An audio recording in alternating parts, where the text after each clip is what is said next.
बिहार से बाहर आकर और अपने लोगों से मिलने का मौका मिला है। मैं तहे दिल से संदीप झा जी को धन्यवाद देता हूं, जिनके निर्देश पर, जिनके बड़े भाई के आदेश पर मैं यहाँ उपस्थित हुआ। और मैं तमाम निचला वासियों को प्रणाम करता हूँ। अपनी मिट्टी से दूर होकर भी अपनी मिट्टी की संस्कृति को आप बनाए हुए हैं। यही बिहार की संस्कृति है और यही भारत की संस्कृति है। हम लोग आज यहाँ पर, बड़े भाई संदीप झा जी ने कहा कि आज आपको चलना है इस कार्यक्रम के लिए, और जब कार्यक्रम तय हुआ उस समय विधानसभा का डेट तय नहीं था। कल से विधानसभा का सत्र भी है, तो वहाँ भी हम लोग को उपस्थित होना है। सबसे पहले जिस प्रतिभा सम्मान समारोह को आपने आयोजित किया है बच्चों के लिए, और जिस स्पर्धा के साथ आपने आयोजित किया है, निश्चित रूप से बिहार के छात्र मेधावी हैं। और कहीं ना कहीं हम बिहार के लोग जानते भी हैं कि हम मेहनत परिश्रम से ही अपना मुकाम बनाते हैं, और यही बिहार पहचान भी रही है। और मिथिला तो निश्चित रूप से कर्मभूमि अपने विद्यापति महाराज जी की रही है। और जब भी हम लोग कहीं जाते हैं तो बिना विद्यापति जी का नाम लिए हुए, मिथिला के साथ उनके जुड़ाव को बिना याद किए हुए हम लोग बात को आगे बढ़ाना, तो सबसे पहले उनको नमन करता हूँ, श्रद्धा सुमन अर्पित करता हूँ। जिस शख्सियत ने मिथिला को ही नहीं संपूर्ण देश में भारत के संस्कृति को और मिथिला की संस्कृति को स्थापित किया।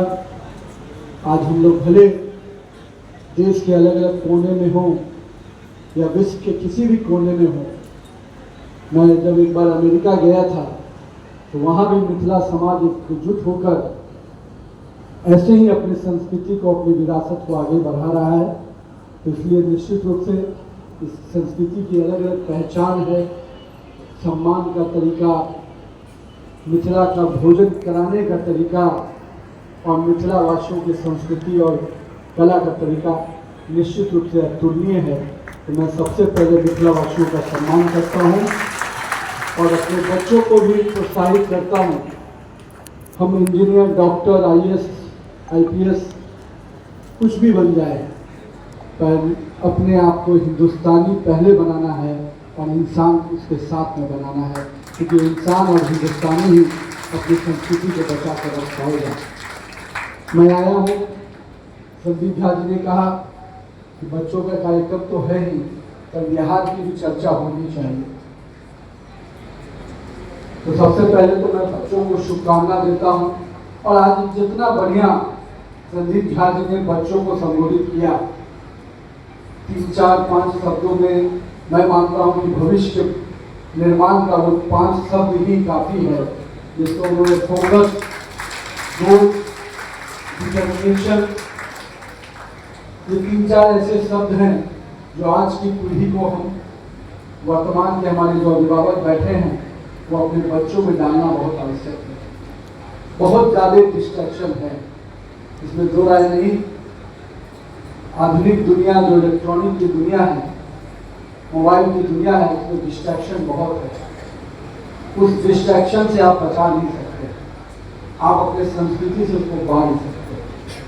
क्योंकि मेरे पिताजी, एक बार मैं बाहर जा रहा था पढ़ाई करने के लिए, तो माँ हमेशा चिंतित हो जाती है, स्वभाववश है। माँ को चिंता होती थी कि भाई बच्चा बाहर जा रहा है तो क्या होगा। एक माँ, पिताजी ने एक बात कहा, मुझे लगता है कि आज की पीढ़ी को भी, कि अगर वो हमसे बंधा हुआ है, हमारे संस्कारों से, हमारी भावनाओं से, तो 7 समुंदर पार भी वो मेरे ही साथ रहेगा। और अगर नहीं बंधा हुआ है तो मेरे बगल के कमरे में रह के भी गुल खिला देगा। तो मुझे लगता है कि हमारे अभिभावक को अपने बच्चों के अंदर उड़ने दीजिए, उनको जिस उड़ान से उड़ना है, जाने दीजिए वो क्षेत्र में जहाँ उनको जाना है, पर डोर ऐसी बांधिए वो जितना भी उड़ान उड़ेगा, अगर आपकी संस्कृति, आपकी भावनाओं की डोर उसको बांधे रखेंगी, तो निश्चित रूप से वो आपके संस्कारों में ही पलेगा, बढ़ेगा और उज्जवल भविष्य बनाएगा। तो मैं अपने बच्चों को शुभकामना देता हूँ और हमेशा अपनी मिट्टी से प्यार करते रहिएगा, चाहे वो इस देश की भूमि हो, चाहे वो आपके बिहार की भूमि हो, मिथिला की भूमि हो, उसको भूलिएगा मत। क्योंकि मैं देखा हूँ उस तरफ देश के बाहर जाकर भी, और आज इस मुंबई में भी देखता हूँ।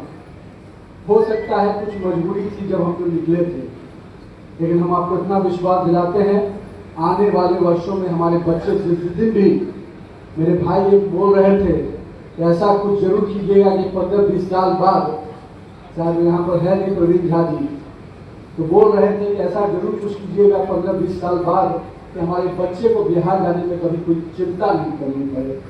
हम मजबूरी में जरूर निकले हैं, अपॉर्चुनिटी रहेगी तो आगे भी जाएंगे, लेकिन अगर जरूरत पड़ेगी तो अपने बिहार भी लौट सकते हैं, क्योंकि बिहार में भी वो वातावरण हम बनाने में लगे हैं। जहाँ तक आज संदीप भाई के बड़े भाई हमारे हैं, कई चीज़ कहते हैं। अभी महुआ घाट पर कमला नदी की बात की, खैरा राजनगर रोड का चौड़ीकरण का बात कहा, उसमें भी हम लोग लगे हैं और बहुत जल्द उसकी भी स्वीकृति आपको मिल जाएगी।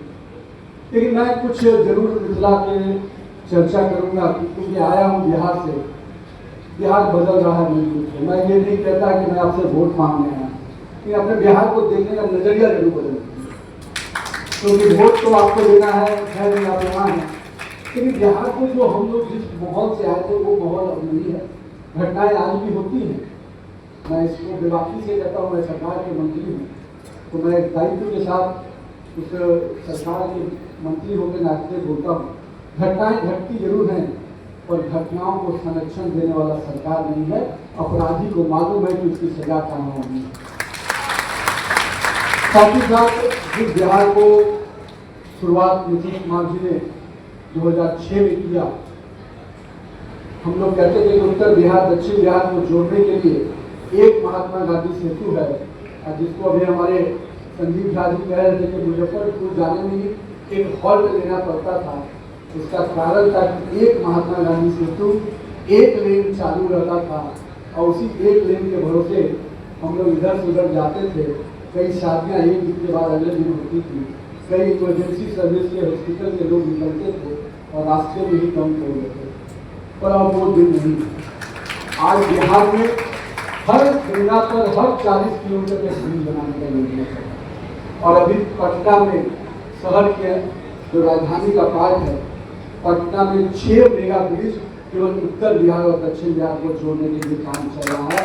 और महात्मा गांधी सेतु, पहला महात्मा गांधी सेतु जो पुराना था, माननीय प्रधानमंत्री जी जब आए थे 2015 में, उन्होंने इसको कहा कि 4 लेन पूरा कंप्लीट करो और नया 6 लेन बनाओ।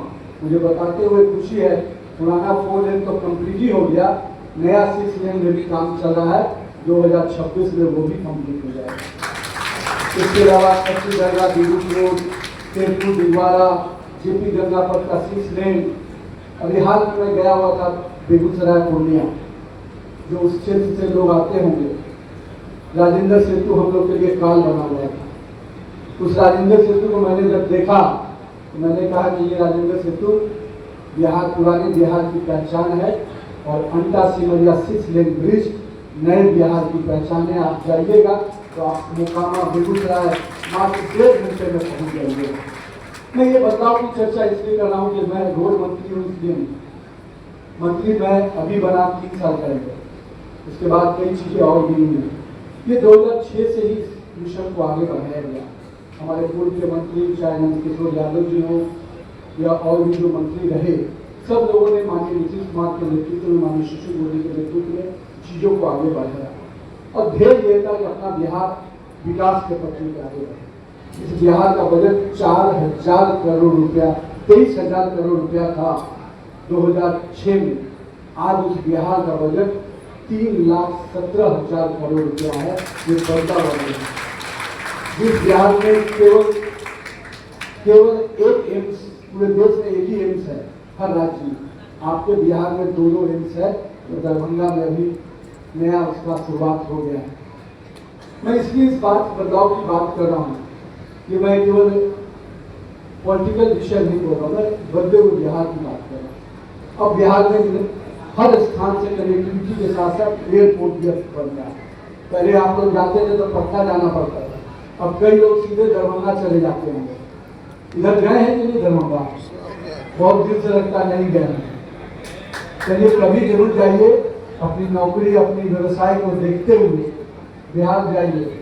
जिस मेरीन ड्राइव की कल्पना आप यहाँ करते हैं, गंगा किनारे जेपी मेरीन ड्राइव पूरी तरह से 21 किलोमीटर का मेरीन ड्राइव है। एक बार देख के आइए अपने बिहार को, तो आपको अच्छा लगेगा। पूरे गंगा से तीर्थ। लेकिन हम लोग यही नहीं रुक रहे। हम लोगों ने अभी हाल ही में कैबिनेट में